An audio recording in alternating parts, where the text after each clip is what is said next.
কোহিনুরের আসল মালিক পুরীর জগন্নাথ দেব। ব্রিটেন থেকে পুরী ফেরানো হোক জগন্নাথ দেবের সম্পত্তি। রাষ্ট্রপতির কাছে আর্জি জানালো শ্রী জগন্নাথ সেনারা। আদৌ কি ব্রিটেন থেকে ফেরানো যাবে জগন্নাথ দেবের সম্পত্তি?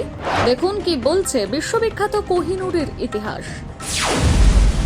কোহিনুর প্রভু জগন্নাথের সম্পত্তি, ফলে অবিলম্বে এই মূল্যবান হিরে ব্রিটেন থেকে পুরীর মন্দিরে ফেরানো হোক। মূলত এই দাবি জানিয়ে এবার রাষ্ট্রপতি দ্রৌপদী মুর্মুর দ্বারস্থ ওড়িশার সংগঠন শ্রী জগন্নাথ সেনা। কেননা ব্রিটেনের রানী দ্বিতীয় এলিজাবেথের মৃত্যুর পরই তার কাছে থাকা 105 ক্যারেটের কোহিনুর হীরের স্থান কোথায় হবে, সেই নিয়ে ইতিমধ্যে শুরু হয়েছে চর্চা। কোহিনুর ভারতে ফেরানোর দাবি নিয়েও সরগরম হয়ে উঠেছে সোশ্যাল মিডিয়া। এবার বাস্তবিকভাবে হিরে ফেরানোর দাবিতে ভারত সরকারের হস্তক্ষেপ চাইল ওড়িশার সংগঠন শ্রী জগন্নাথ সেনা। তারা এই বিষয়ে রাষ্ট্রপতি দ্রৌপদী মুর্মুরও হস্তক্ষেপ দাবি করেছেন। তার কাছে কোহিনুর ভারতে ফিরিয়ে আনার জন্য অনুরোধও করেছেন। শোনা যাচ্ছে ইংল্যান্ডের রানী দ্বিতীয় এলিজাবেথের মৃত্যুর পর কোহিনুর হিরে তার পুত্রবধূ ক্যামিলিয়ার হাতে যাবে, কিন্তু তার মাঝেই এই হিরে ভারতে ফেরানোর দাবি তুলল ওড়িশা শ্রী জগন্নাথ সেনা নামে সংগঠনের আহ্বায়ক প্রিয়দর্শন পট্টনায়ক জানিয়েছেন, আফগানিস্তানের নাদির শাহকে হারিয়ে এই কোহিনুর হিরে পেয়েছিলেন মহারাজ রঞ্জিত সিং। তিনি পুরীর জগন্নাথ দেবকে ওই হিরে দান করার কথা জানিয়েছিলেন, কিন্তু আনুষ্ঠানিকভাবে হিরে হস্তান্তরের আগেই 1839 সালে তার মৃত্যু হয়। এই ঘটনার 10 বছর পর তার ছেলে দলীপ সিং এর কাছ থেকে ব্রিটিশরা কোহিনুর নিয়ে চলে যায়। তারপর থেকে তা ব্রিটিশ রাজ পরিবারের সম্পত্তি হয়ে দাঁড়িয়েছে। এই বিষয়ে তিনি আরও দাবি করেছেন, কোহিনুরের আসল মালিক যে পুরীর জগন্নাথ দেব, ব্রিটিশ রাজ পরিবার সে কথা জানে। 6 বছর আগে তিনি রানী দ্বিতীয় এলিজাবেথকে চিঠি লিখে বিষয়টি জানিয়েছিলেন। 2016 সালের 19 অক্টোবর বাকিংহাম প্যালেসের তরফে তার চিঠির জবাবও এসেছিল। জবাবে তাকে সরাসরি ব্রিটিশ সরকারের কাছে আবেদন করতে বলা হয়েছে। সম্প্রতি রানীর মৃত্যু হয়েছে, মূল্যবান কোহিনুর কার কাছে যাবে সে নিয়ে চর্চা চলছে তুমুল। রানীর এই মূল্যবান রত্নটি তার পুত্রবধূ পাবেন বলেও শুরু হয়েছে গুঞ্জন। তবে তার আগেই এই রত্ন জগন্নাথ দেবের জন্য দেশে ফিরিয়ে আনতে চাইছে ওড়িশার শ্রী জগন্নাথ সেনা সংগঠন।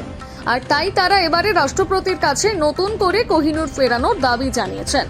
এমনকি রাষ্ট্রপতিকে দেওয়া চিঠিতে বাকিংহাম প্যালেস থেকে যে চিঠিটি এসেছিল তার কপিও পাঠানো হয়েছে।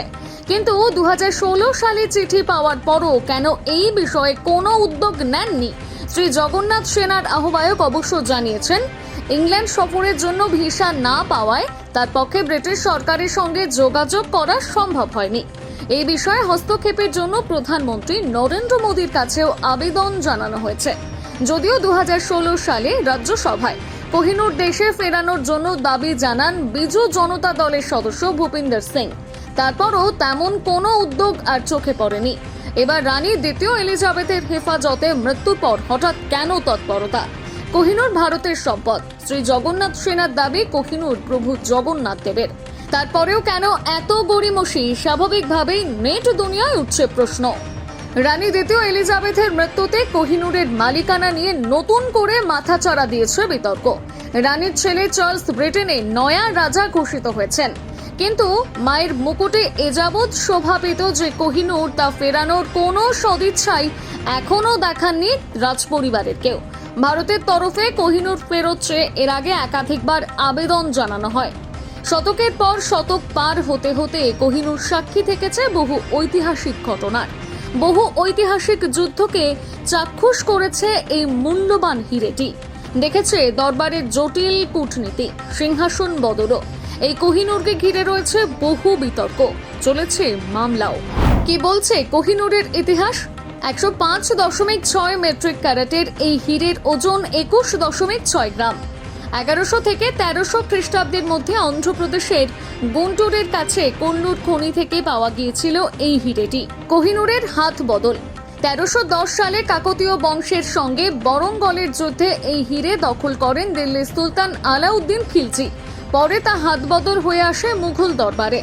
বাবর নামায় উল্লেখ রয়েছে। 1526 খ্রিস্টাব্দে পানিপথের যুদ্ধে তা বাবরের দখলে আসে। সপ্তদশ শতকে মুঘল সম্রাট শাহজাহানের দরবারে ময়ূর সিংহাসনে শোভা পেত কোহিনুর। পার্সি ভাষায় কোহিনুর শব্দের অর্থ আলোর পর্বত। বিদেশে কোহিনুর 1732 সালে নাদির শাহ মুঘল সাম্রাজ্য আক্রমণ ও দিল্লি লুণ্ঠন করে ময়ূর সিংহাসনের সঙ্গে কোহিনূর হিরেটিকেও নিয়ে যান ইরানে। পরে দেহরক্ষীদের দ্বারা নিহত হন নাদির শাহ। নাদির শাহর পর আহমেদ শাহ দুররানি কোহিনূর হস্তগত করেন, কিন্তু কোনো ঐতিহাসিকদের মতে নাদির শাহের নাতি নিজেই দুররানিকে এই হিরেটি উপহার হিসেবে দিয়েছিলেন। 1813 সালে দুররানি পাঞ্জাবের সিংহাসন হারালে তার শের-ই পাঞ্জাব মহারাজা রঞ্জিত সিং এর হাতে আসে। তিনি নাকি এই বহুমূল্য হিরে তার পাগড়িতে আটকে রাখতেন। রঞ্জিত সিংহের পর এই হিরের মালিকানা লাভ করে নাবালক মহারাজা দলীপ সিংহ। ইস্ট ইন্ডিয়া কোম্পানি পাঞ্জাবে তাদের ঘাঁটি গড়লে শুরু হয় কোহিনূরের পরবর্তী অধ্যায়। 1849 সালে লর্ড ডালহৌসি ও মহারাজ দলীপ সিংহের মধ্যে লাহোর চুক্তি হয়েছিল। সেই চুক্তির শর্তানুসারে ইংল্যান্ডের রানী ভিক্টোরিয়াকে কোহিনূর হিরে দিতে বাধ্য হয়েছিলেন লাহোরের মহারাজ। এরপর থেকে ব্রিটেনে চলে যায় ওই কোহিনূর। বিশ্ববিখ্যাত কোহিনূর ইংল্যান্ডের কাছ থেকে ভারতে ফেরাতে চেয়ে একটি জনস্বার্থ মামলাও দায়ের হয়। সেই মামলা খারিজ করে দেয় দেশের শীর্ষ আদালত। তৎকালীন প্রধান বিচারপতি রঞ্জন গগৈয়ের নেতৃত্বাধীন 5 সদস্যের সুপ্রিম কোর্টের বেঞ্চ জানিয়েছে, ইংল্যান্ডের কাছ থেকে এই হিরে ফেরত চাওয়ার দাবির পেছনে কোনো আইনত যুক্তি নেই। তবে ইতিহাস যাই বলুক না কেন, শ্রী জগন্নাথ সেনার দাবি কোহিনূর প্রভু জগন্নাথের।